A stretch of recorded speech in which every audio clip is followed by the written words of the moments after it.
નમસ્કાર મિત્રો, છેલ્લા 24 કલાકથી મેઘરાજાએ ગુજરાતને બાનમાં લીધું હોય તે પ્રકારની સ્થિતિ અત્યારે ગુજરાતના અલગ અલગ વિસ્તારોમાં જોવા મળી રહી છે અને સૌરાષ્ટ્રમાં દક્ષિણ ગુજરાતના ઘણા બધા વિસ્તારોમાં 10 ઇંચથી પણ વધારે વરસાદ પડી ચૂક્યો છે। ત્યારે અત્યારે તમે જે વિડીયો જોઈ રહ્યા છો તે દ્વારકાના કલ્યાણપુરના જામદેવળિયા ગામનો છે।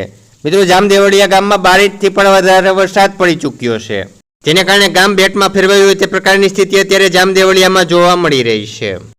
મેઘરાજા અત્યારે ગુજરાતના અલગ અલગ વિસ્તારોમાં મુશળધાર વરસી રહ્યા છે। ત્યારે મિત્રો, તમારા વિસ્તારમાં પણ આવો જ વરસાદ હોય તો કમેન્ટમાં તમારા ગામનું નામ લખીને જણાવી શકો છો।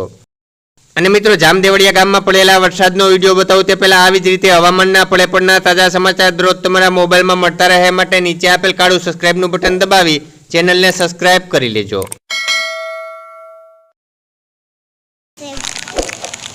પપ્પા, ક્યાં તો પાણી જાતું બહુ પાણી છે।